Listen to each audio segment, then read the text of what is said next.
Welcome to the Horr-Gasm podcast, the show where the serial killer isn't coming for you, you're coming for them. I'm Nick, and this is my co-host, Ali. Hello, hello. And we have a special guest today, Tim Hofstra. Hello. Thank you for joining us, wherever you are. Yeah. First special guest, Tim, my best friend Tim. Yay. Such a good guy. I try. Thank you for that. So exciting to have a different opinion while we're talking about stuff, too. It's fun to kind of... And because you guys were both into the movie, it was interesting to listen to.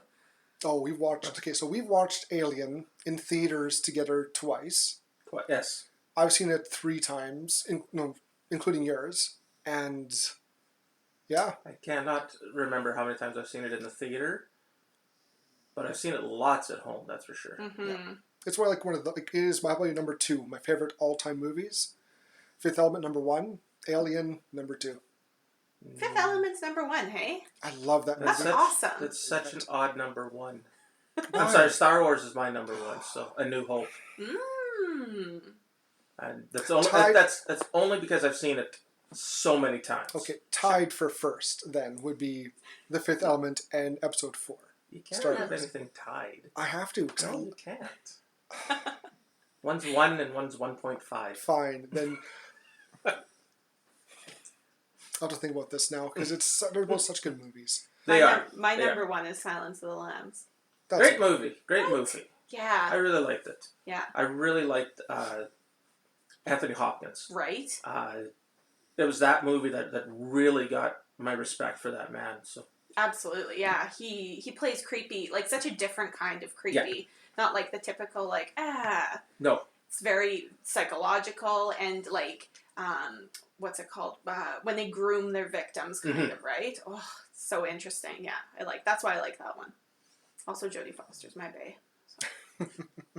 And hey, Buffalo Bill. Right? Yes. It puts the lotion on the skin. Or else it gets the hairs again. I say that to my daughter all the time. She's 14. She has no idea what it means. Sure. But she'll want some lotion. She'll ask me for the lotion. I said, it puts the lotion on the skin. And she looks at me and says, I still have no idea where that comes from. So, One day. One day. Well, I love you in, I think it's Clerks 2. Oh, yes. Jay and Silent Bob always does the dance to the music, and he strips it down. That was, I guess, in the contract for Jay Mills to be in that, because he was going through his big drug addiction and all that. And Kevin told him, "You be in the movie, fine, but whenever I put the music on, you have to dance." So, okay. My God. And he did. That was part of the movie. That's hilarious. I didn't know that. No? No. Oh my God. And I love Kevin Smith. Right? We were just watching the new season of The Toys That Made Us on Netflix came out. Okay. And the first episode Nick and I were kind of watching was Teenage Mutant Ninja Turtles, and he was actually on it, talking about it. And I was like, really? Oh, yeah. Just talking about his love for it. He is big in the comics. That's where he got his start. You bet. Yeah. He was a writer, and the way he funded the first Clerks film, he sold his comic book collection. He sold it lock, stock, and barrel to fund his movie because nobody else would. Sure. And after Mallrats was big, he not only bought his comic book collection back, but he bought the comic shop that bought it. And it's still running today. Fabulous. It's Jay and Silent Bob's Secret Stash. Oh, that's adorable. So, I love that. He was just in Saskatoon not that long ago, a few months ago. And my favorite vegan place in Saskatoon, Good Eats, they had him there because he's a vegan. And everything that they said was he was the nicest man. He's just one guy I would love to meet. Yes. Yep. Just seems so nice. And so nice to fans. That's how you know, when the cameras aren't on, how they actually are to fans. I think it makes a huge difference. Yeah. To us common folk. I'm waiting for the Jay and Silent Bob reboot to come out. I heard it's great. I want to see that. I heard it's really funny. Even they were in a Drake music video last year or the year before or something. And they I don't know why they had a cameo, but they did. And it was hilarious. And it just made you want more. Yes. Oh, I didn't know that either. He also had a big fascination with Moose Jaw. He filmed, I think, Yoga Hosers there. Yep. Not Tusk. He had a trilogy of Saskatchewan movies. Yeah. Yoga Hosers and 2 other ones. Yeah. Yeah, he loves Saskatchewan. Oh, yeah. He loves it. That's good. He just loves the people. He loves the scenery. He just loves everything about it. Yeah. Which blows my mind. Yeah. Because it's Saskatchewan. Yes. When you talk to people who visit here, though, they always say, oh, would you live in Saskatchewan? No. Well, why? Well, the weather's horrible. The people are amazing. Some of the nicest people, but the weather. That's always what gets people. Yeah. That's too bad. That's what makes us strong. That's true. Gives us our iron will. So, Tim, since you're just our guest on the podcast, tell us, how did you get into horror? Like, what was your first horror movie you saw? Give us some background to your horror experience. The first one that I saw, completely or just partially? Partially. You gotta be, when I was a kid, the horror movies scared me. Yeah. Mm-hmm. I got older brothers. I got 4 older brothers, and 2 of them were supposed to take me to a movie, but in the other theater, Jaws was playing. Oh. So they didn't want to see this kid movie, so we snuck in to see Jaws. And even watching it today, I know the exact scene. It's when Richard Dreyfuss goes into the boat that was overturned or partially sunk or whatever, and there's the head, the victim floats past the window. I screamed. I was 5 years old, so we, needless to say, we didn't get to see the end at that time. So, but it was years later. My mom started introducing me to the classic horrors. The Frankenstein and Mummy and Dracula and things like that, like the Bela Lugosi, and it just evolved from that. When I was in high school, I used to watch horror films, and in the theaters especially, because it was really fun. Sure. But we would make jokes while it's running, and people would get mad sometimes. People might get sick sometimes because they're bad humor, or you see somebody being beheaded and you chuckle. So. Yeah. But it's kind of how we watch movies a lot. I was going to say, this sounds weirdly familiar. But that's the thing. It's a movie. It's entertaining. So right. When they stopped being scary to me, I just developed a love for it. It was just entertainment. So. Fun. Yeah, that's kind of like how I got so into the Alien franchise, because I knew of it when I was a kid. Never watched them. Apparently, I watched Aliens when I was a baby. Apparently, I remember it. But I remember watching Alien 3 with my cousins downstairs when I was 7 or 8. Sure. Or not, it was on that age. And it scared me. That movie almost traumatized me because I was so... it was the edited version too, but my imagination was so in overdrive. I had nightmares for weeks after that. I slept, but it was just very, nightmare, kind of restless. And that fear turned to, not obsession yet, but I got then interested. Why is this so good? Why am I so scared of this? So I watched all the other ones. I watched Predator, the whole connection. And, I watched them with the weirdest order. I watched them 3, 2, 1, and then Resurrection. And, which wasn't that scary. But, or that good. Or that good. But sorry. But the fear turned into fascination. Fascination turned into obsession, and then obsession became I just love the franchise now. The parts that I know, the parts that used to scare me, like Alien. Now I'm like, oh, I like this part. This is cool. Yeah, well, that's just it. Like I said, it's a throwback. It's this part's coming up. It's this is the scene that scared me, but it doesn't matter now. No. And now I appreciate, I understand how it scared me, why it scared me, and I like it because it scared me. Yeah. And I could see now, watching with new viewers, when the part's coming up, oh boy, here we go. Yes. You start watching the audience members now at that part. Yep. Like I did that when I watched The Grudge. I watched it in theaters first time, driving home, I looked in the rearview mirror thinking there's going to be a kid or something, going to get me. I go watch it again. So, I'm going to watch the audience. And all the parts that are going to be scary, I'm going to watch. And I was not disappointed. No. People are yelling and, screaming. Because that movie's full of jump scares. There's a couple. Yeah. But see, that's the other thing. Horror movies are so much more fun in the theater. Oh, yeah. And, because, people are still, I don't know if people still do it. I haven't seen much for horror movies since becoming a dad. And, but I remember, the Friday the 13th and the Nightmare movies in the theater, people literally screaming at the screen, don't go in there. It's dude, they can't hear you. It's already filmed. But you know when that happens, they got you. Mm-hmm. You know, good job. You're invested. Yes. Exactly. Yes. Yeah.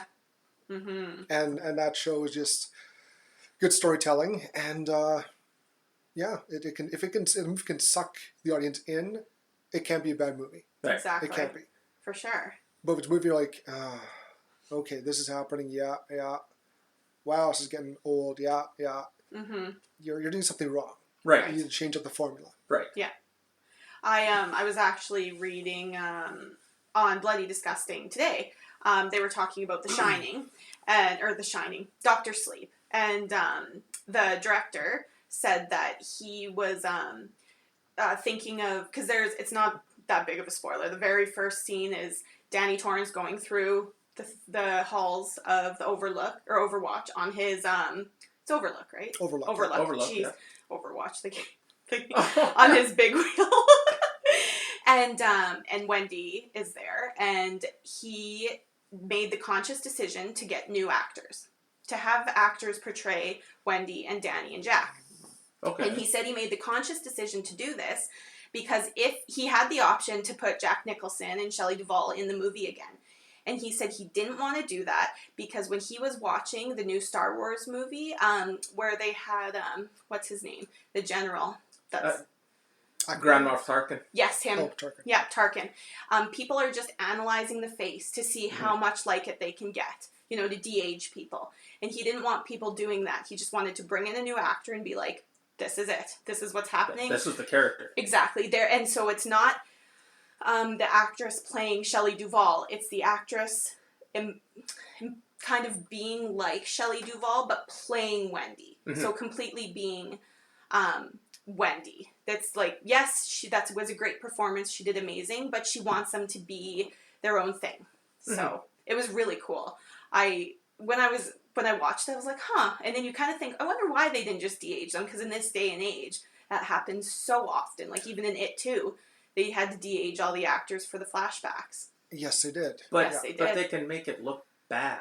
That's it. And he said, I didn't want people sitting there trying to scrutinize what we've done. I wanted them to just accept that they're actors with a likeness. And it was really cool to read about. To be fair, they did a fantastic job de-aging Tarkin. Oh, for sure. And Rogue. De-age? They just... They didn't de-age them. They just recreated them. But, and I thought it looked great. I thought it looked good. And Tony Stark. In Iron Man 3. Was it 3? 3? Was it Civil War? No, 2. No, it wasn't 2. Oh, no, yeah, Civil War. Civil War, yes. I think it was Civil War. Yeah, because it was dealing with his parents. That's right. The loss of his folks. And they did a good job there, I thought, too. But Kurt Russell didn't... Kurt Russell in Guardians 2. That was awesome. Yeah, that's right. That was great. I couldn't believe how well that scene was with him. Because I thought, geez, they picked him out of the past. Mm-hmm. Yeah. So I thought that was one of that, when they talk about de-aging, that's one of the ones I always think of is that one, because I thought they did such a good job. Yeah, I liked it. Cool. Well, should we hop right into Aliens? I think, since we're doing Aliens, have a little chat about aliens. Sure. Not just the ones from the movie, but are there little green men up there? Is there life out there? There has to be. There's not movies about them. So when I was thinking of this topic for Talking Chop, I was thinking, like, if you met an alien, like, what do you think it would be? Like, obviously, there's so many different interpretations of it. But, like, would it be, like, Attack from Mars or whatever that movie is? Mars Attacks. Attack. Would it be like Alien? Would it be like, a video game, like a Mass Effect type thing, a Star Wars thing? Like, what would you think? Would they be friendly? Would they be hostile? Well, that's just it, though. I think, Star Trek kind of showcases it. If a civilization has the ability to travel the stars like that, right? They're at a level where they should be friendly because they're. How can I word this? They're just at that level that they're exploring. They want to find it. I was going to say inquisitive. It's not a conquering thing, right? They want to view us literally to see because we might be kind of like their past. so they can actually physically watch us. Right. Whether they make contact or not, that's up to them. But I don't see a species being conquering like that. Yeah. Yeah, I don't know. Obviously, I'm sure we did Conquering and Aliens and stuff like that for movies. I'm sure that's probably where it came up. But yeah, I agree. I think that it would be more of an inquisitive nature. Yes. That they want to, know about us and why haven't we left Earth yet and that all that kind of things. And also, if they are hostile or anything like that, like how much would they know about us? Like, right. Like say you get captured, would the old, oh, this guy's sick, we need help. That technically that should work as a ploy to escape, because they wouldn't. I don't know if they've experienced that or have had that happen or thought about that. Or they might not give a shit either. Or that too. Oh, he's sick. Throw him in the blender. Yeah, that's true. Oh my gosh. Yeah, it's just interesting to think about. And there's so many different, even with horror movies, there's so many different kind of alien type movies. There's Mars Attacks. There's Alien. There's Predator. There's E.T. E.T. was a family show. Yeah, whatever. There's Life. I don't know if you ever saw Life. Yes, I did see Life. Yeah. That was a good. I liked it. I did too. It had a very The Thing kind of feel to it. Yes. I love The Thing. Oh, that's a good one. When we do The Thing, you'll be right back. We should add that because I love The Thing. That's the first horror movie I bought. That'll be a double feature, I think. We'll have to do both of them back to back. Oh, I got stories about The Thing. Oh, good. Save them. Save them for the episode. Oh, that's great. Well, should we get into Alien? I think it's time to get into Alien.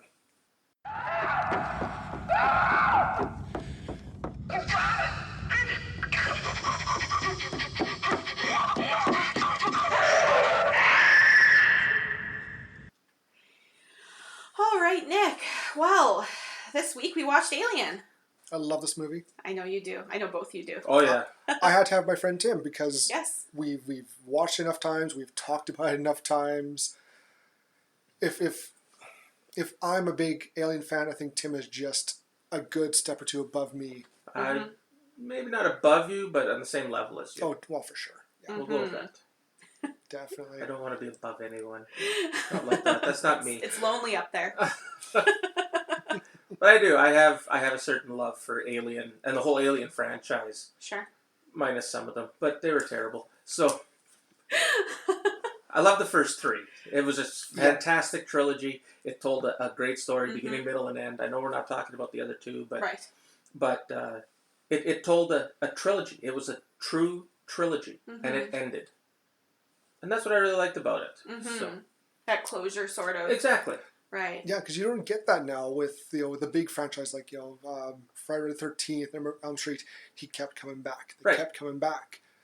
With Alien 3, they kind of basically, this is the end. Yep. It's over. Yeah, and I thought it was a great ending. Yeah. I really did. It was fine. And it was a great arc for the main lead actress, Sigourney Weaver's character Ripley, and it was a great trilogy. Yeah. For sure. I'm sure I've seen the other two. I don't remember seeing them. I'm sure I have. I'm sure you made me watch them, Nick. I think so. Made you. Well, when did Sit down. Well, Lana, when did you first hear about Alien? If you can remember. From you. Well, I absolutely guarantee it was from you. I'm sure we were sitting somewhere, probably at Grandma and Grandpa's, and we were watching them. I'm sure you had it on or something. Yeah. And you always used, maybe it was a Predator game. I'm sure it was that AVP game you used to have on your computer back when the internet was like slow as fuck.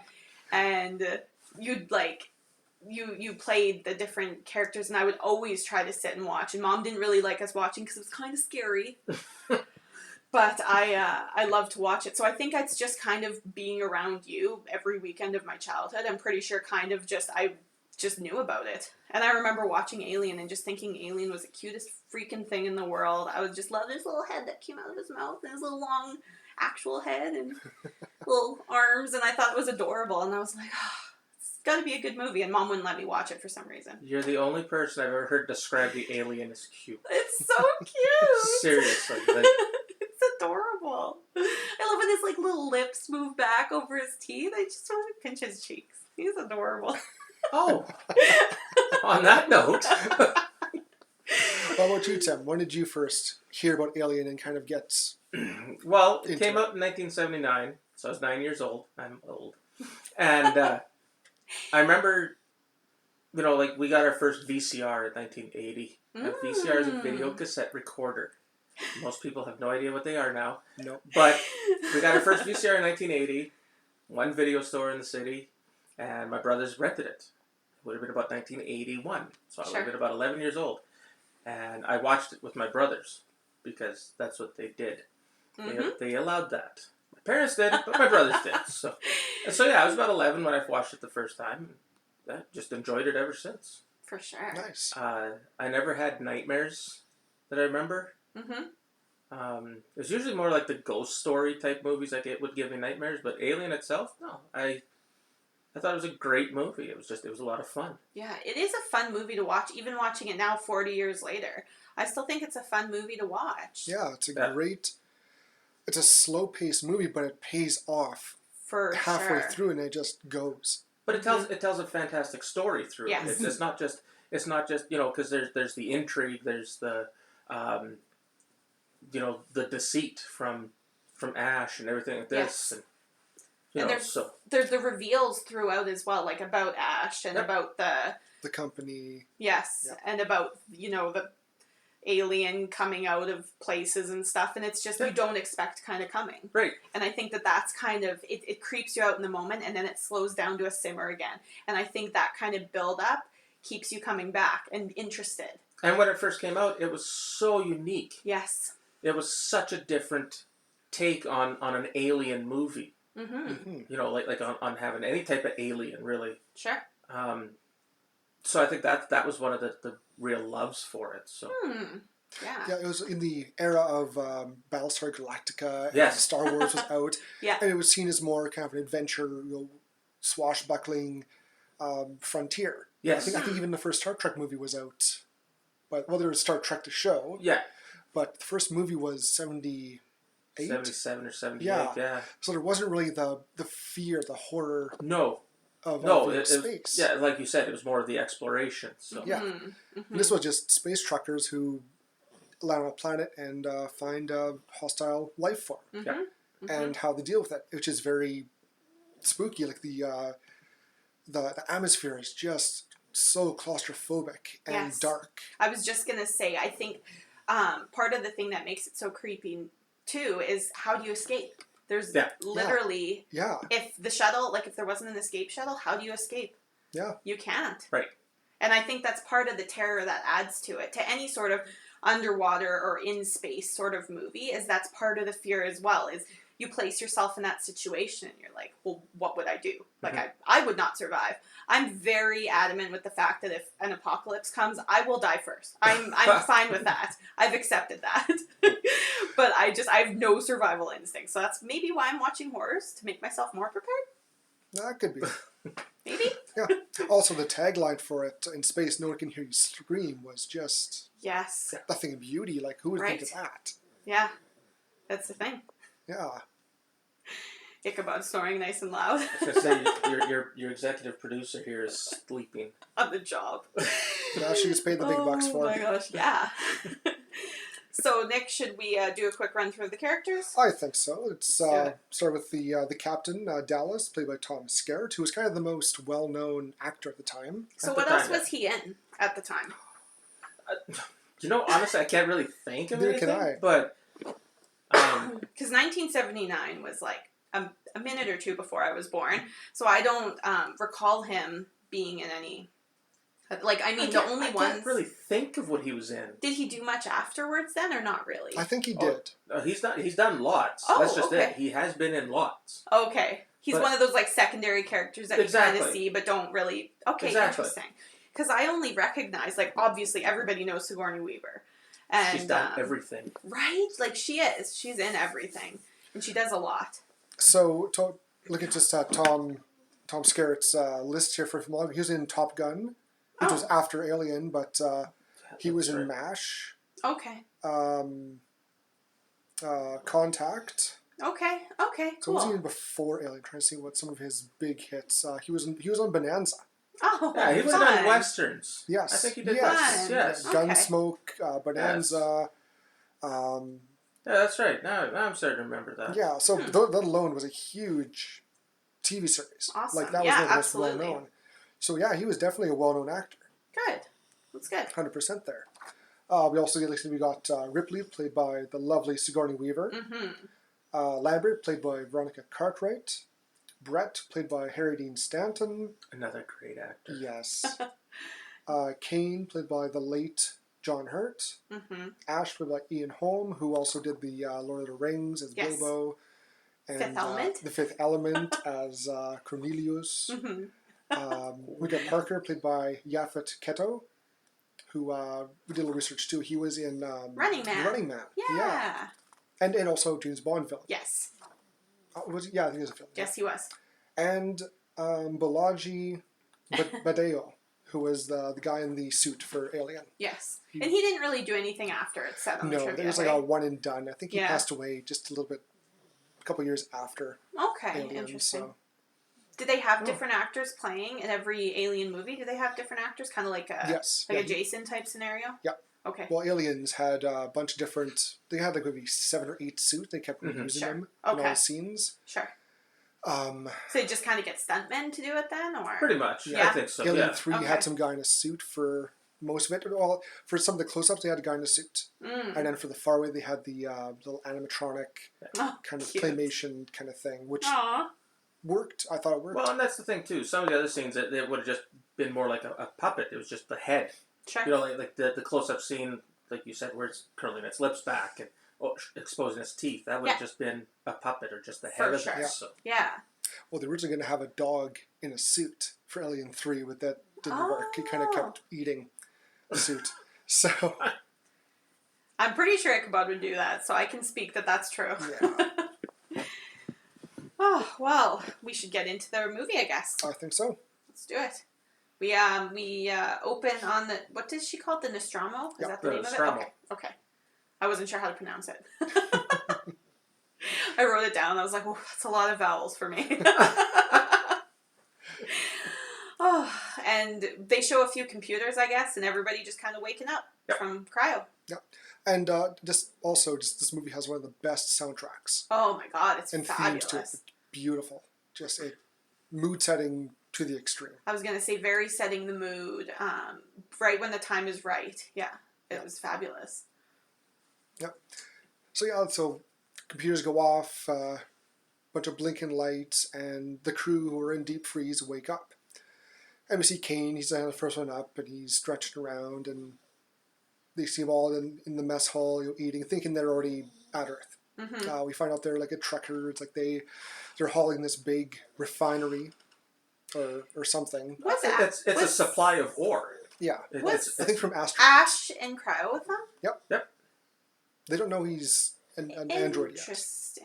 Yeah, but even with the second one, when they had Bishop. Yeah. He was in cryo, and they all knew he was a synth. Well, I think by the time they said, they always have a synthetic human. But wouldn't you think that putting an android in cryo would be worse for it? Well, I think the term "go to sleep" is like it shuts itself down. Yeah. Right. Like, but I mean, wouldn't the parts still be cold even it's when not, it broke up? It's not actual like a freeze. It's just it's like suspended animation. Yes. Kind of thing. Oh, okay. They call it freezer because they just call it a freezer. Okay, because I think that confused me when Parker kept saying, "Just freeze them, just freeze them." I was assuming like a Futurama freeze type situation. Oh, okay, no. I was like, it doesn't make sense. Not that that's like the part of the movie I would put that doesn't make sense because we're talking about aliens and stuff. But I mean, I was just thinking like, okay, yeah, interesting. Okay, well, I just thought I'd ask. Inquisitive minds. Well, now you know. The more you know. So we have the crew in the mess hall, and they think they're back on Earth. They think they're back and get their ore unloaded, and they find out they are not. They are in the Wuron Galaxy altogether, and they got a distress call. So I guess they going by the company's orders, they have to go, or they forfeit all their shares, which is they don't get paid. I was going to say, so when they talk about their shares, they're talking about their payment. Yeah. Yeah. So like a cut of like, let's say all the ore they're bringing is like, say, 7 billion. Okay. They get like maybe a 2-3% cut Cool. of all that. And that's what they get for their, like a couple of years out. And are the shares structured like for different people? Yeah. Okay, because there's kind of some arguments throughout where like we want our shares and different shares and whatnot. Yeah, Parker and Brett. And Brett, they're all about, we get our shares right. We should get, of course you get your shares. Right. Full shares. Right. Right. We want the same shares what you're getting. You get what you're contracted for. Fun. Okay, interesting. So they hear this disturbance, and then like Parker and Brett, they don't want to go. They don't want to look at all, right? They don't care. They just want to go home. Yeah. They want to go home and party. Party. But no, they end up, they have to go. Ash kind of says they have to go. So they go with the plan. They go find out where the signal's coming from, and they decide to land and kind of find out what's going on. So there's like a big main ship, and they just take a little one? Nope. The main ship is it's like a big tugboat. Yes. Oh. The Nostromo is like a tugboat. It's it's a bigger ship, but it kind of pulls a huge factory with it. Okay. So take it out, go full of all the ore and materials, take it back. So it's kind of like a semi where like the main truck is but there's the big. Okay, cool. Okay, exactly. That makes more sense. Okay. Yep. So they land on the planet, but it's a rough landing. They get there's damage to the ship and they break stuff. The ships get broke. Yeah. Do they ever say the name of the planet?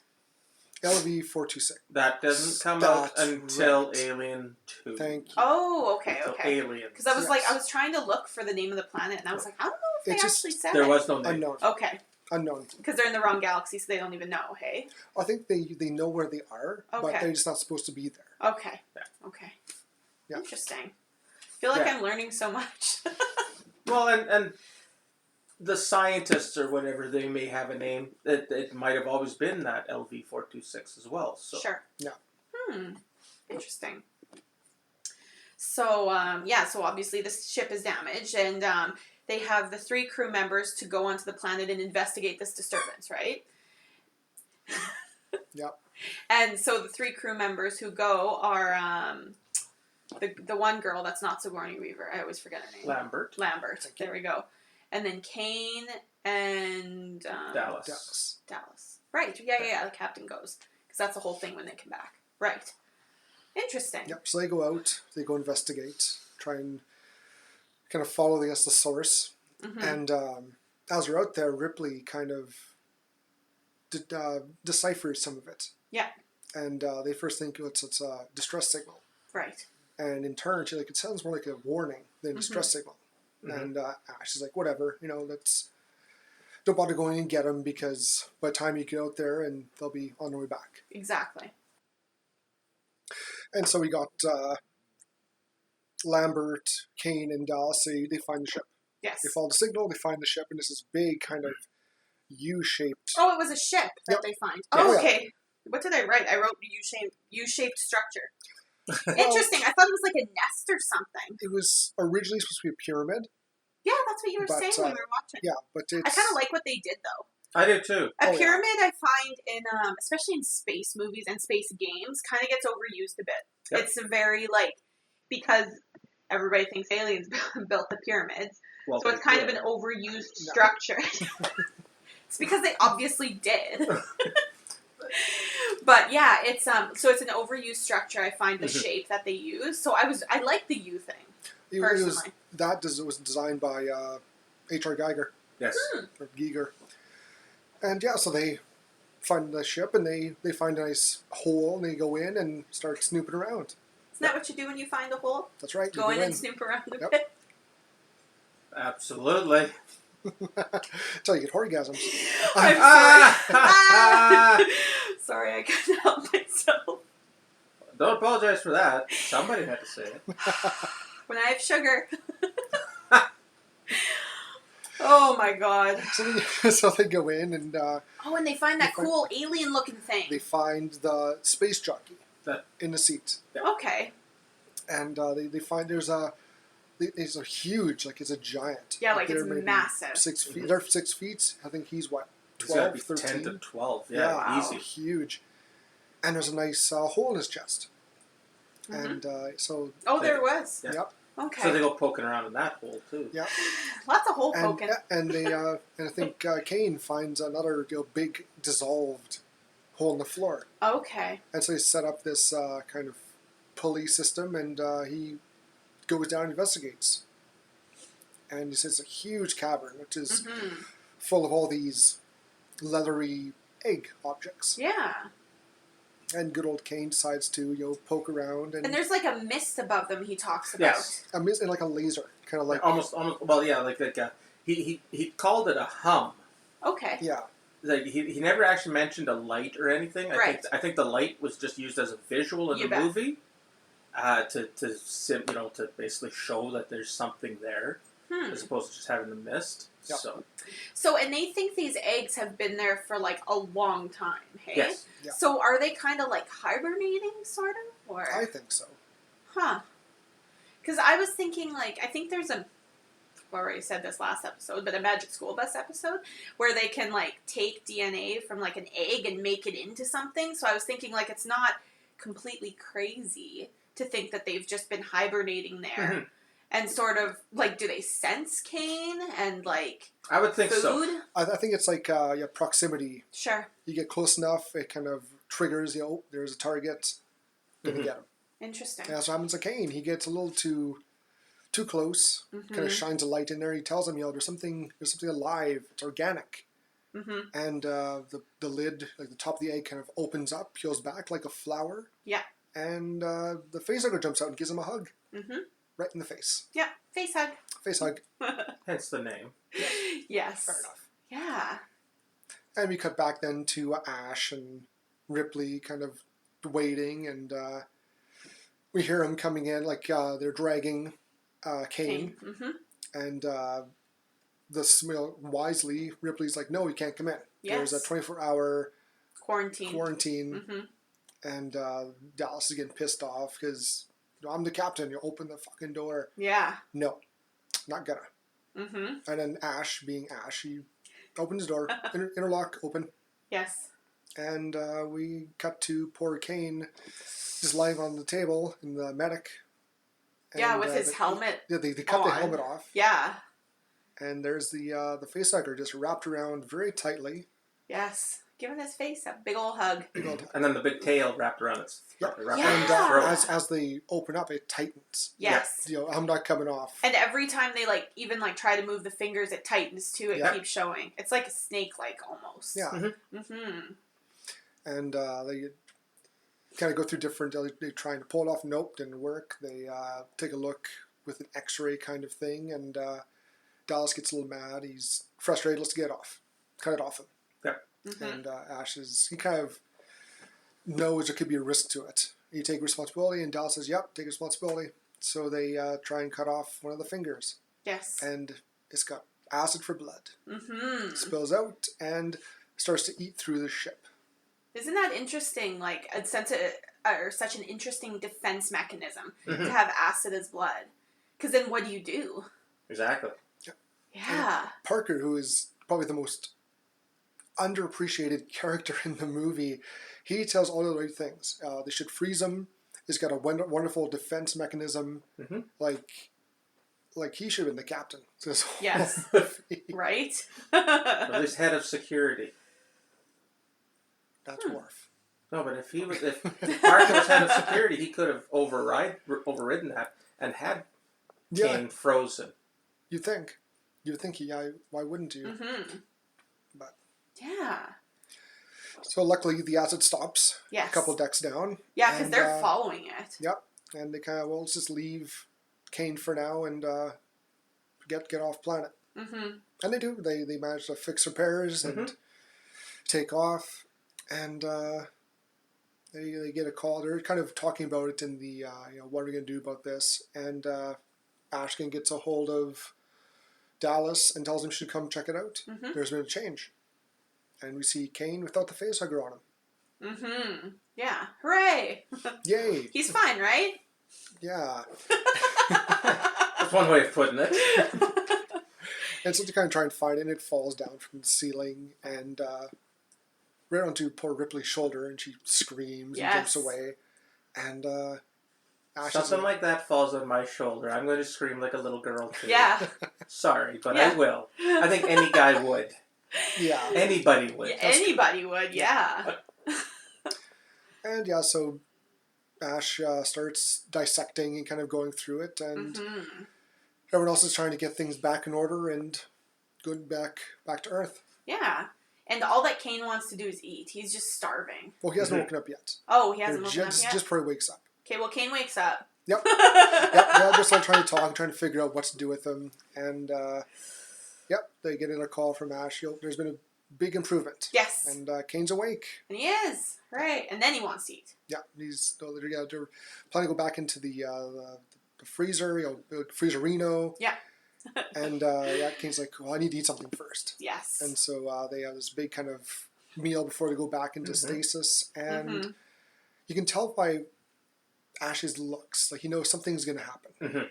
Interesting. I feel like after, like, I'd like to read all the trivia, watch, like, 2 and 3, and then re-watch them. Because I think, like, you guys were kind of talking, like, oh, that makes sense, and this makes sense. And I was like, I want to do that now. I want to watch them all, read about it, and understand it, and then go back and watch. Because I was just watching and enjoying, because I haven't seen it for 15 years. And I feel like, like, you would pick up on so many little things. So Ash is watching in these scenes, hey? Interesting. Okay. Yeah, so everyone's having their little dinner, and like I said, Ash is watching Kane like a hawk. And you can also, Kane looks weird. Like, he looks, I mean, obviously, he's just had a pretty traumatic incident, but, like, his face is all pale and blotchy, and his eyes are gross, and, like... That's like, just John Hurt. That's how he always looks. Rude, Alana. The guy's an amazing actor, but For sure. He never needed makeup. Yeah. Yeah, he just looks rough. I don't know, you just... Yeah, and again, like, you would look rough after what happened. Like, having a face-sucking thing on you, down your throat and stuff. Like, you'd probably be a little rough, but... Oof. And, as they're eating, he starts to kind of almost choke. Yeah, like he's gagging. Gagging, choking, retching, and he starts to scream in pain. Yeah. And they, everyone else kind of goes and tries to take care, help him out. And a nice big spurt of blood comes out of his chest. Yes. And I think one of the best cinema scenes ever. In horror movies. In any. Yes. I always thought, it was such an amazing entrance. Yes. Iconic in film history. Chest burster. Yes. Just pops right out. And even if you haven't watched the movie, I feel like this is a scene that everybody knows. Like, it's not even close to a spoiler, because everybody knows, that scene where the alien comes out of his chest? Yeah. Well, it's shown everywhere. It was spoofed in Spaceballs. Yes. Spaceballs. And it was John Hurt again in Spaceballs. He goes, oh no, not again. Yeah. So... Oh, it's funny. Yeah, I just think it's just one of those things that you see memes of it, or you've seen a still of it somewhere. Somebody's talked about it, that it's not a spoiler anymore. And chestburster pops out, and everyone's... Well, I think it's Parker has a fork. Yes. To stab it. And Ash is like, don't do it. And it kind of screams and runs off. Adam was like, now what? Yeah. Could you imagine having that little thing running around your ship? Ooh. Our executive producer. Yeah, she's causing disturbance today. Yeah.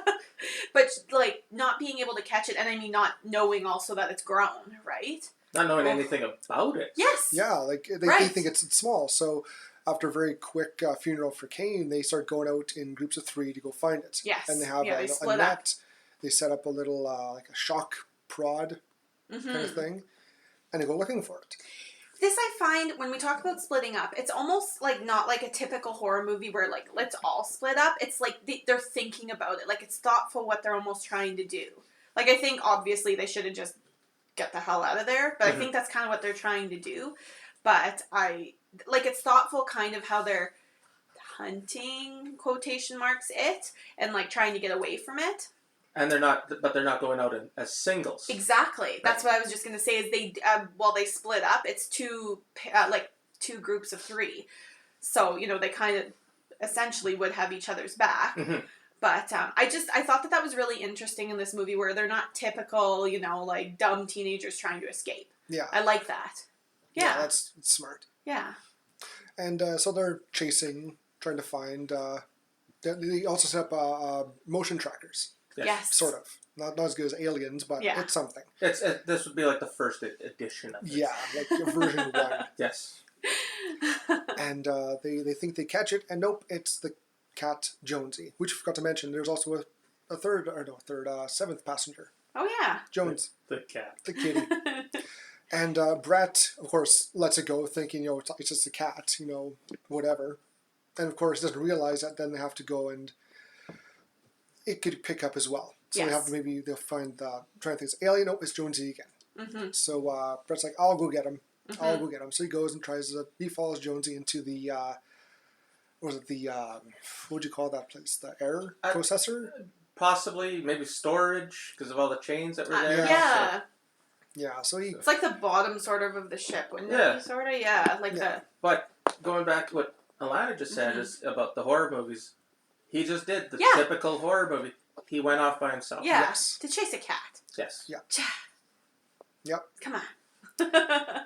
And he does find Jones. He does eventually. Yeah. And as he's trying to talk Jonesy out of a little hidey spot, something comes behind him. We see a tail. But he found the skin. Oh, that's right. I'm sorry, I forgot about that. He found the skin first. That's right. And again, snake-like. Yes. Yeah, they find the shed skin of the chest burster. Yeah. Yeah, that's right. I forgot. Thanks, Tim. I'm on it. That's what you're here for. That's why I get paid the big bucks. That's right. Yeah. So again, Brett finds Jones, and he's trying to coax him out, and Jones kind of reacts, like he hisses, and you see behind him, he kind of stands up, and a tail comes down. Yes. And then the rest of the alien comes down. You still can't really see what it is yet. Yeah. And then the head kind of comes up and grabs Brett, and as it opens its mouth, an inner set of jaws comes out and just pierces his head. Yes. And drags him up into the ceiling. Mm-hmm. Just as Parker and Ripley come around. Yeah. Now, we forgot to mention, we're watching the director's cut. So there's some magnet scenes. This was in the director's cut when they run in. In the theatrical, he kills Brett, disappears up, and you cut to Jones just watching as he screams. Oh, interesting. So we cut to mess hall, and everyone's Parker and is explaining just what they saw. It's huge. What happened? Yes. Big. It's big. It's huge. It was big. Yeah. Which is like, he's not a best small guy. Mm-hmm. And if he's saying it's big, it's it's fucking huge. Yeah. And so Dallas kind of has a new plan. Well, since you said you use the vents, let's trap it. Yes. We'll coax it out into the airlock, shoot into space, problem solved. No muss, no fuss. So they try to decide who's going to go in there.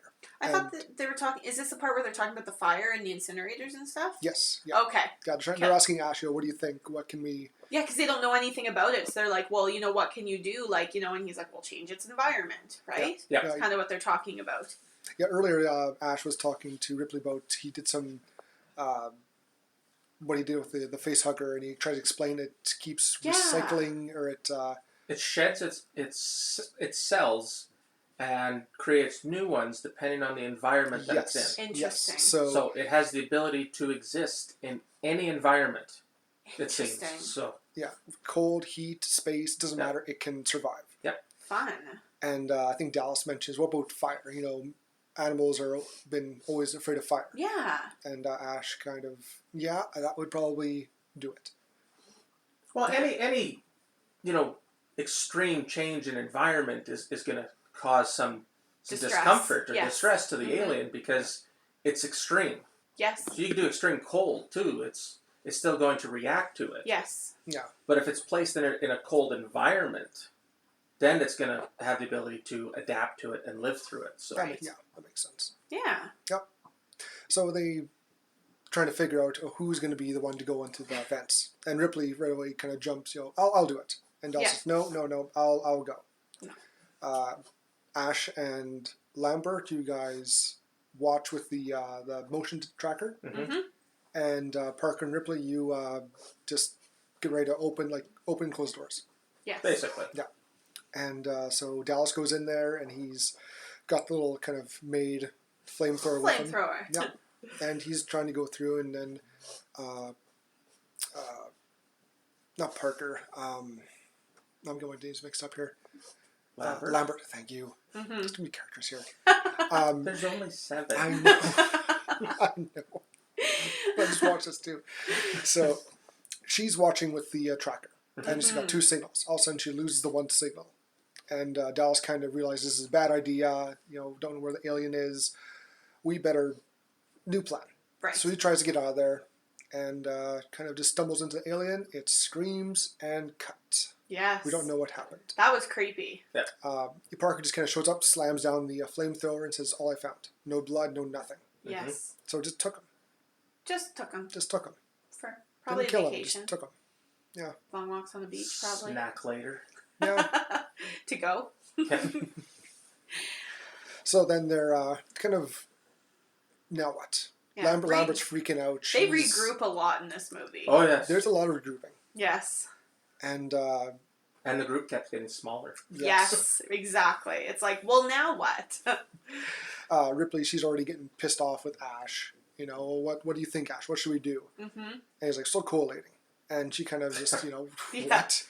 What? This is, you should have, some answers by now. Yes. And he's like, I don't know. Meh. So Mother and I are still collating. Yeah. Yeah. And Mother is kind of like the company. That's like the ship. Yeah. Basically. Yeah, it's like the operating system almost of the ship. But it's getting fed information from Earth as well. Right. So, but it's like an AI. Right. Yes. Yeah. Right. Yeah. So she goes into this kind of where you kind of talk with the AI. Mm-hmm. It's very, very 80s or 70s, I guess, with just a bunch of little screens and a keyboard. And lights. And lights. Lots of lights. And she's looking into trying to find out what she can do. Yes. And she comes across not Operation, was it the something 937? A code. A code, a command code. For science officers' eyes only, which is Ash's position. And she kind of overrides that and basically says, priority 1, bring back alien specimen. Mm-hmm. Everyone else is expendable. Crew expendable. Yeah. So that must make you feel good. So she kind of freaks out. Ash is right there. He just creeps up from behind. How? I have no idea. And he's like, the door opening would make a sound, right? You'd think. He's like, I can explain this, and she kind of pushes him away and tries to get away, and he goes to grab her. Like he chases her down, and basically she tries to fight him off, and he just snaps. Like he starts a little bit of some white liquid starts coming out of his forehead for some reason. Yeah, I thought they spilled milk. Yeah. Yeah. That was some spilt milk, and I didn't understand why. Mm-hmm. So he grabs Ripley, throws her into a little cubby hole, kind of dazes her, and grabs a magazine. Yeah, like a magazine. Yeah. Rolls it up and tries to shove it into her mouth. Stuffs it into her mouth. That is such a creepy way to try to I know, right? Right? And he's also making these kind of weird sounds. He looks kind of out of it. He giggled at one point. He did, right before he, she's asking, Ash, get away. He just weird giggle. Yeah. I always thought it was like, when I first watched it, it's like a malfunction sound. Yeah. But subtitles said giggle. I'm like, giggle. It was. Yeah. And I never realized that, until we watched it with the subtitles today, so. Yeah. Yeah, there you go. And Parker and Lambert show up and try and get him off Ripley, and he just, with one hand, grabs Parker in the chest and just squeezes. And he comes back with, what was it? Fire extinguisher. Yes. And starts smacking him in the head, knocks his head off. And we find out that Ash is a goddamn robot. Yes. Yep. He's an android. Yes. With white liquid spurting out, and he goes after Parker. Yes. And Lambert with the shock baton kind of short circuits him, knocks him out. Yes. Well, his head is hanging off his left side. Yeah, we kept going. He's a very determined robot. And they kind of reactivate him to kind of question him about what's going on. Why are you doing this? How do we beat it? This was cool how they did this scene for 1979 too. How they his head's kind of flopping around, and then they kind of set it up, and then it actually They just turns into the actor. Yeah, because they had Ripley's arm basically block it. Yeah. And then when she moved it out of the way, it was the actors actually right there. Yes. They needed just one cut, like one little cutaway to like Lambert and then back, and have the head. That would have fixed it. That's the one. The way they did it though was still well done. It was. Especially like you said, 1979. Right? Yeah, like when you think about that. Yeah. So they kind of question this kind of deactivated, all I can do is talk. They talk to the head. Yeah. As opposed to the hand. That's true. and he basically tells them, yeah, you guys are screwed. There's nothing you can do. It is perfect organism. Yep. Yeah. And so they kind of, go to deactivate him. He tells you, one last thing. I'm not going to lay about your chances, but you have my sympathies. Then they kind of knock him over, and Ripley right away, we're going to blow up the goddamn ship. Yep. Yeah. Good plan. Let's do it. So, good plan. So she gets Parker and Lambert to go get as much fuel and oxygen as they can. Mm-hmm. And she go get the ship ready, the Narcissus, which is the escape pod, what's called. It's like a little mini ship. And they're going to, after they're all together, going to go set the destruct mechanism. Yes. And as Lambert, Parker getting things, ready, she's in the ship getting ready. She hears Jones over the loudspeaker. So she goes and tries to find him, and as she's tracking down Jones, the alien tracks down Lambert and Parker. Yes. And it creeps up behind Lambert as she's grabbing these cylinders. Like it kills Parker first, though. Yes. Yeah. Well, he goes to save her. Oh, yes. That's right. Sorry. It spins around, kills Parker, and then goes after Lambert. And as Ripley's running, thinking she can go and help him, for some reason, you hear Lambert's death. Oh, yeah. Over the loudspeaker. Yes. Which is a really creepy, just how her screams are very disturbing. Yikes. Yeah. Which is why I chose that for the interlude between the Talking Chop and the review. So Ripley finally comes across him, dead. Yes. Got Parker slumped down and a hanging Lambert. Yeesh. Just dead. Yeah. And so she runs back to get she has Jones with her. Yeah, she goes to she's like, got Jones. Yeah, she's running back to the ship. Going to the Narcissus, and of course, just outside the airlock, alien pops up. Yeah. So she kind of drops poor Jones. Drops Jones, and she just books out her, and she goes in a pet carrier. Let's. In a pet carrier. Jones was in a pet carrier. So Jones can't even get away. No. He's stuck in there. He's stuck. She runs, leaves Jones. The alien goes and kind of gives him a look and then bats him aside. And Ripley's running to turn off the... self-destruct. Yeah, self-destruct. And she can't. She's kind of stuck on. Too late. Yeah.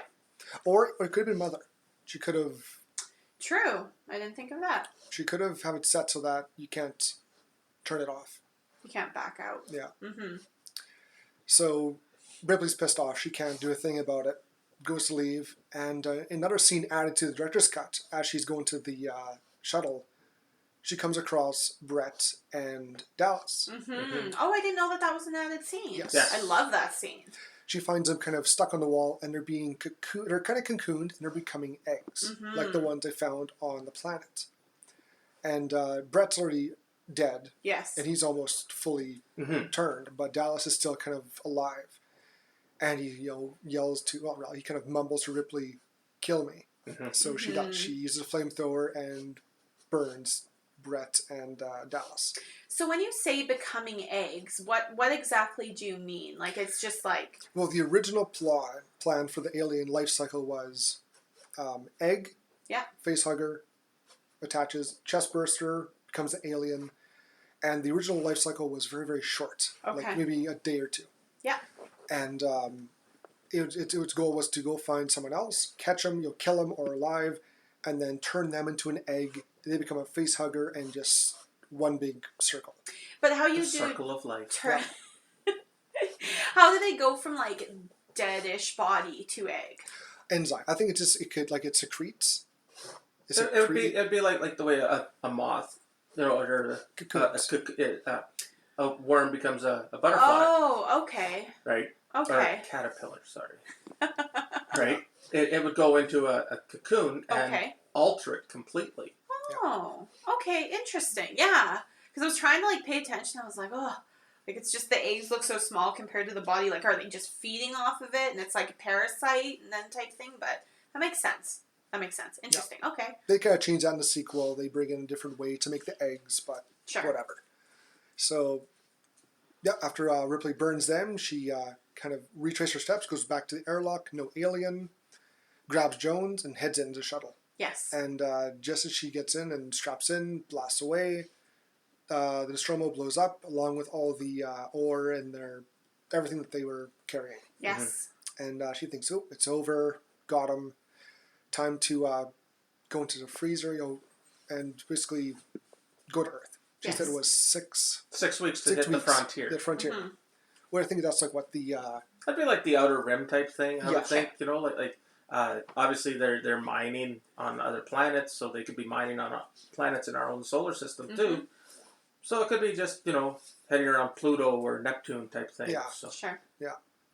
And so she, strips down to her skibbies and very tidy whities. Mm-hmm.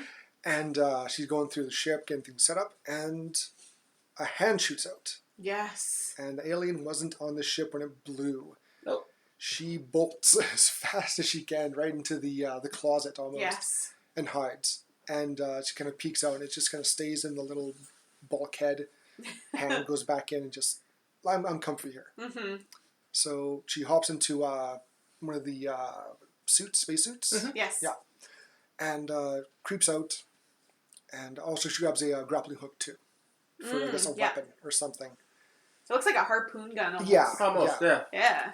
And kind of hops in a chair and starts hitting these different buttons to coax the alien out from its hiding spot. Yeah. Mm-hmm. And so it kind of flops out. She turns to open, I think, the airlock door for the ship itself. And just as she looks back, the alien is right there over her shoulder, just ready to get her. Yes. And she screams, hits the button, and door opens, and it flies out. But catches itself. Yes. Which I think is a cool, it's not quite gone yet. So she turns and shoots the grappling hook, or the harpoon at it, knocking it out. And, of course, the door closes with the gun itself inside. So it's kind of being dragged along. Yes. And by, I don't know if it's dumb luck, it kind of goes into the engine. Well, because it's looking for places to hide. Yes. Yeah, and I thought so too. When I was so all it sees is just a hole, and it's going in there to hide. Yeah. And and heal maybe. Yeah. And Ripley, she's like, well, I'll show you. Hits the button, hits the thrusters. Yes. Shoots it away. Yeah. And it's kind of dead with quotation marks because it got hit by the engine itself should basically disintegrate it. Right. It should. Yeah. So she kind of fun relaxes, and you can see her and Jones are in the bed, freezer bed thing, and she got a last little bit of testimony as my crew is dead. She lists off all her names. The ship's gone. The ore's gone. This is Ripley, the last survivor of the Nostromo, signing off. Mm-hmm. And credits. Yes. Okay, so if you say that the alien can adapt to survive, is that how Alien 2 comes along? Is he she, whatever it is, didn't actually die once it was hit by the thruster? No. Oh. No. We find the company's name is the Weyland-Yutani Corporation, and their expertise is colonizing worlds. Well, they own everything, it seems. Yeah. It's the Disney of the future. Pretty much. So they own it all. Because I was thinking that, if it can adapt to not having air, then they maybe it just survived. It was like a Jason situation where, it dies, but not really. No, I think the first alien there died. Dies. I think it's dead. I think it's dead. Yeah. It is dead. It had a harpoon through its chest, and it just got blasted with the engine. So right. I'm gonna put that it died. It did die. Okay. Interesting. With basically, the opening of Aliens is they find Ripley. The ship. The ship, the Narcissus. This is a good 60 plus years later. She's been drifting we don't know that though. No, not first. We don't know that at first. Right? I'm just kind of going to first little bits to explain to Alana how they find her and they kind of have a little interrogation. They ask her what happened. Yeah. This is why'd you blow up a quote $250 million or multi-billion-dollar ship and resources over something he said was an alien. What happened? And she basically says, well, we went to a planet, blah, blah, blah. I'm like, well, we've had people live there for 20 plus years. We've had no problem. So she finds out they colonized the planet they were on. They name it LV-426. Okay. And that's how we find out the name of the planet? Yeah, well, that's the official name. The designation. Yes. Okay. And there's like a colony of over 200. Something like that. 100, 200 people there, of families. I can't remember exactly. There's a lot. 175. I think 176. And I guess the one guy that is talking to her, he finds out her story. Yeah. And he sends one of the people there, a family, to go check out this location, which is the ship. Interesting. Oh. And they get infected, and it starts all over all again. over the same. Okay. Yeah. Fun. Huh. Well, I really like this movie. I love it. I love this movie. I did too. It's got the music, H.R. Geiger's, his design for the alien from his Necronomicon art collection was fantastic. It was just one of the... It's in history. It's classic. Mm-hmm. It's a great horror. Yes. It's got some good scares. I still have a tough time listing it as a horror, though. Like, I really do. It is, it is technically a horror movie because it is scary. Yeah. But I've always considered it more of just science fiction. Yes. Like a science fiction thriller almost. Yes. Yeah. Well, I see, because there's different, like you said before, different subcategories of horror. Yes. There's, like you said, Tim, your favorites are the slasher. Yes, absolutely. Yeah, there's a slasher. There's also the monster horror. There's a science fiction horror, like Alien or Killer Clowns from Outer Space. Or The Thing. Killer Clowns from Outer Space. Yeah. I wouldn't put The Thing as almost science fiction, though. Why not? Well, because you don't know if it actually came from space. It could have been something that was primordial. But it does. It showed the ship. Oh, that's right. That's right. You are right. I'm sorry. I apologize. It does.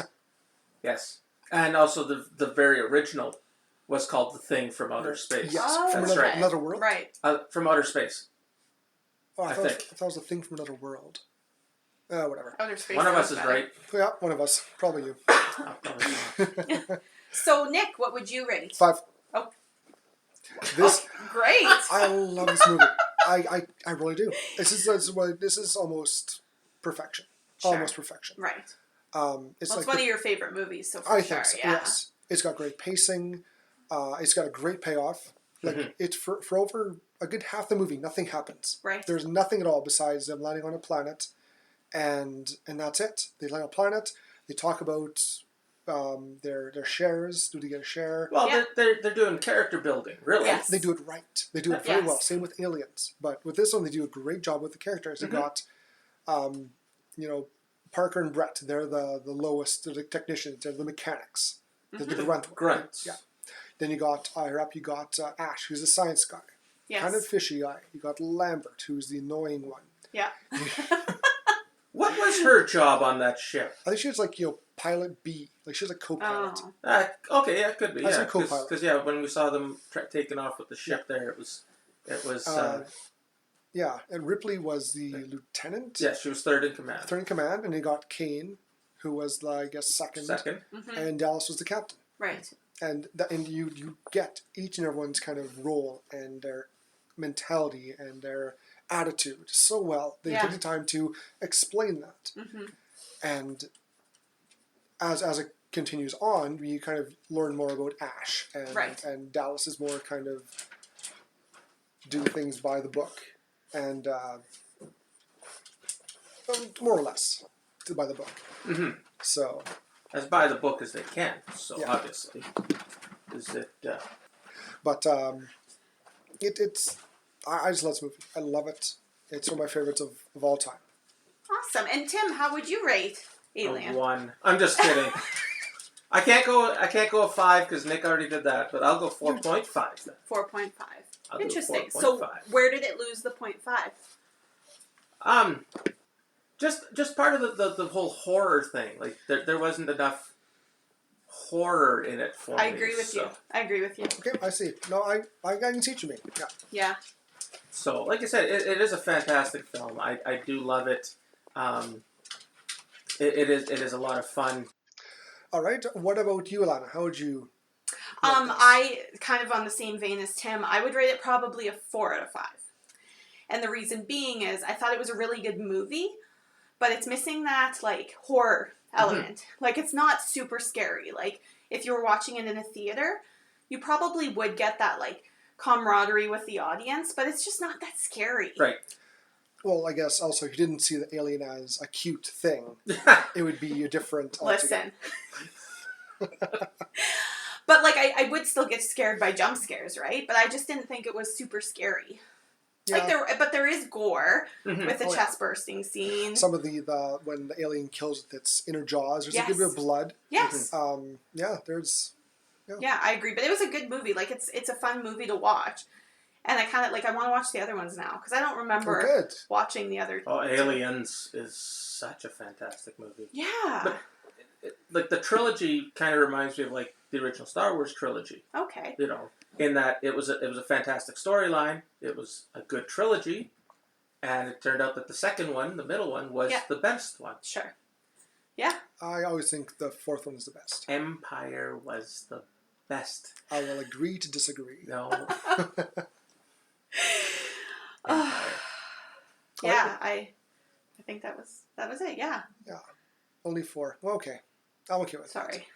that. And but I think it makes you want to watch other ones, which is great. Right. And you think, well, this is seems more as a horror sci-fi. The second one's more of a action sci-fi. And the third one is more of a gritty dystopian. Yes. Kind of, very much so. Yeah. They kind of go back to the horror. They tried to with the third one. Yeah. But yeah, it had some great scenes in it. Oh yeah. Oh yeah. Well, I'm excited. But I think for when we do eventually do Alien 3, we'll watch the theatrical version. Oh, okay. Far better. Yeah. I think it would be better. Did they just add too much onto the director's cut? No, they cut? did some big changes. Yes. They changed where the alien came from. Mm-hmm. Yeah. It came from a dog in the theatrical. It came from an ox in the director's cut. Assembled cut. And I didn't like that. Huh. I liked it better. I did not. I liked the dog one because an ox is slow. And the alien in Alien 3 was very fast. Yeah. Like a dog. And you saw it on all fours almost constantly. But that way it also kind of explained how there was only one facehugger, but there's 2 aliens. Because the guy holds up the queen facehugger. I don't remember that part. We'll watch it again. I don't remember that part. Oh, fun. Awesome. I'm confused. So, what about Ichabod's Kill the Flick? Oh, Ichabod's Kill of the Flick obviously is the chest burst scene. Obviously. Yep, it can't not be. No. Like I think a close second would be the almost Ripley death with the magazine because that's scary as fuck. Like, to be killed by death by Playboy, I feel like that's one of the worst ways to Especially go. just shoved in your mouth like that. Right? Like, what do you do? Oh, just watching it. How would you have thought of that even? That's such, like, right? Strangle her? No, I'm going to roll this magazine up and stuff it in her mouth. Yes. Oh, okay. Okay. Yeah. Of all the things in the room, that's the one you choose as the better weapon. But he rolled it up so methodically too. Like really, yeah. And like it was thick because I mean, if you roll a magazine up, like it's fair size, but it's like I don't know, it just creeps me out. He measured it. Yeah. I mean, wasn't there a lot of intercourse on the ship? So they probably know what she could take. Quite possibly, exactly. I'm sure everyone got a piece. Oh, except Ash. Yeah. It was like would he be like a Ken doll? Yeah. Right? Probably. Maybe there's a reason. Yeah. All right. Well, on that note, Nick, next week we're going to be watching Blair Witch Project. Ooh. Yay. Totally different from this one. Very different. Yeah. It was much better in the theater. I'll say that. I saw it in theaters. I saw it in the theaters too, and when I walked out of the theater after watching that one, it's like, whoa. Yeah. Yep. And then we watched it at home. It's like, Yep. It really was. Yep. Yeah, but it was an interesting movie. It is. And an interesting way they did the movie. So. Yeah, I think it was one of the, wasn't it, well, probably not the first, but it's one of the first found footage movies, isn't it? Yeah. Yeah, and I think that's what made it in its time probably more because people thought it was real. Yeah. Because they said this is based on found footage. Yes. And people thought, what the fuck? That sounds real. And the guy that wrote it and filmed it and everything, he did it for $30,000. Yes. Yep. Yes. And it made millions. All he did was take 3 actors. They were not even actors. They were just. But they were budding actors. Yeah. Here's a camera. Go into the woods, and you're here for a couple days. You record your shit. We'll do our shit. Well, but he had they had because they were out there for 3 or 4 days. Yeah. Sleeping in the tents and everything, right? And they were given, because the director wasn't there.